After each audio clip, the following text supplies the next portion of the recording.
L'actualité à Nancy et ailleurs. Les 6 et 7 septembre, Morée accueillera la 4e édition du Festival Musicart, un week-end consacré à la musique et aux arts, entre concerts variés, créations en direct au cœur du château et de l'église du village. Pour en savoir plus sur cet événement, nous accueillons Guy Bourget. Bonjour. Bonjour. Et bienvenue, vous êtes président de Musicart Bello. Oui, tout à fait. Un heureux président qui attend cette 4e édition avec impatience. Oui, et nous espérons qu'il y aura le soleil pour cette 4e édition. D'ailleurs, comme ça avait été le cas l'année dernière, même si la pluie s'était un tout petit peu invitée en fin de première journée. Alors rappelez-nous un peu comment bien présenter ce festival et un peu l'esprit de cette 4e édition. Cette 4e édition s'inscrit tout à fait dans l'esprit de la 3e, de celle de l'année dernière, qui a été une belle réussite. Et puis les encouragements du public nous ont motivés à préparer cette 4e édition.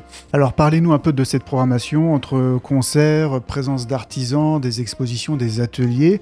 C'est ce qui fait aussi la particularité de ce festival. Alors tout à fait, effectivement, c'est un peu notre signature, cette unicité, de la diversité, qu'elle soit musicale et artistique, avec 10 concerts, placés sous le signe, comme je l'ai dit, de la diversité musicale, du classique au swing, en passant par la musique traditionnelle, le jazz, le gospel, la chanson française et internationale. Alors il y a bien sûr des groupes, je ne vais pas citer tout le monde, il y aura un quatuor à cordes Orpheus, composé de professeurs du conservatoire du Grand Nancy, pour un voyage musical au travers de la musique de Jean-Sébastien Bach, mais pas que, avec des choses plus contemporaines. Le trio cordes en stock pour un voyage, lui, musical en Suède et dans le temps, avec la découverte de la nickel-harpa, un instrument d'origine suédoise et qui est fabriqué aujourd'hui à Mirecourt, notamment par monsieur Jean-Claude Condy, qui fait partie de ce trio. Une soirée swing avec le Hi-Jite Sextet et son swing des années 20 et 30.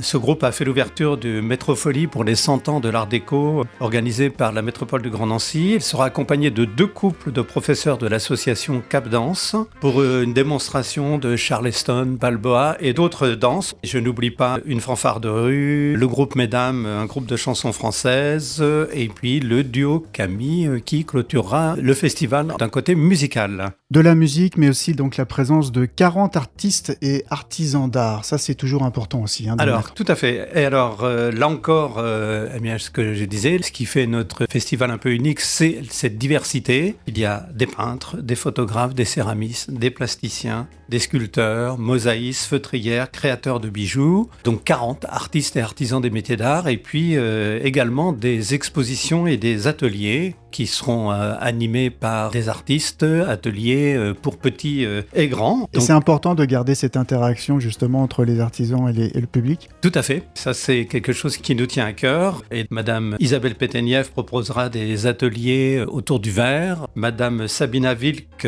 Algral, elle, fera découvrir dans le pigeonnier la technique du cyanotype, procédé photographique ancien. Et Madame Catherine Prioli, elle, qui est mosaïste, proposera aux festivaliers de réaliser une œuvre collective sur le thème de Musicart. Donc ça, c'est une surprise pour nous. Des surprises, il y en aura bien sûr, et toujours aussi dans des lieux que vous faites découvrir maintenant depuis 4 éditions. Et là, ce sera bien sûr le château et l'église de Morée. Tout à fait. Des lieux qui sont chargés d'histoire. Le château de Morée, 9 siècles d'histoire, tel qu'il existe aujourd'hui, construit au XVIe siècle.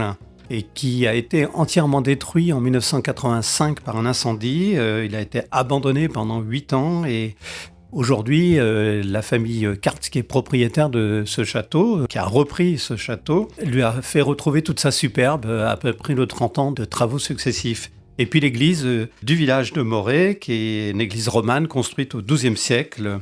Et cette petite église aussi, elle, avec l'appui de la Fondation du patrimoine, de la région et de la commune de Bello, a aussi pu réouvrir après des travaux qu'il fallait faire pour permettre sa réouverture. Et donc après 3 éditions, vous l'avez dit, le public commence à devenir fidèle, parce qu'ils reviennent aussi. Vous touchez aussi vraiment des publics différents. Notre festival s'adresse aux enfants, aux jeunes, aux parents, aux grands-parents, et puis puis à la fois des personnes, un public qui se situe sur notre territoire. Nous sommes au cœur de la Seille et Grand Couronné, donc en milieu rural, mais pas que, parce que nous ne sommes pas si loin que ça de Nancy, de Pont-à-Mousson. Nous sommes à une vingtaine de minutes en voiture de Nancy, et donc on touche aussi un public qui est proche de notre territoire.